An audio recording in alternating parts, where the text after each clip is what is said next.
Le travail permet à l'individu de jouer un rôle important dans la société. Il se rend et se sent utile. Il est acteur de la vie économique et sociale et acquiert aussi une signification et une considération aux yeux des autres.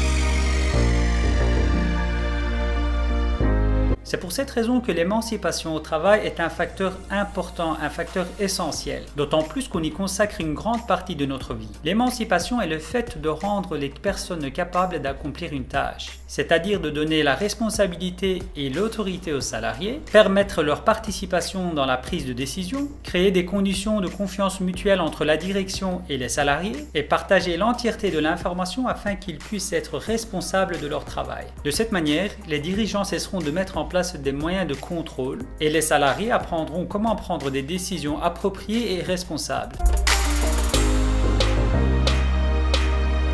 L'intelligence spirituelle enseigne aux personnes de donner un sens et des valeurs dans chacune de leurs actions dans le but d'avoir de bonnes performances. En milieu de travail, l'intelligence spirituelle aide d'une part les salariés dans la relation avec les autres et d'autre part à aligner les valeurs personnelles avec des objectifs clairs, ce qui conduit à un niveau élevé de prise de conscience et d'intégrité au travail. En conséquence, si nous intégrons l'intelligence spirituelle dans notre vie personnelle et professionnelle, nous observerons un fort dévouement et un sens aigu de la responsabilité.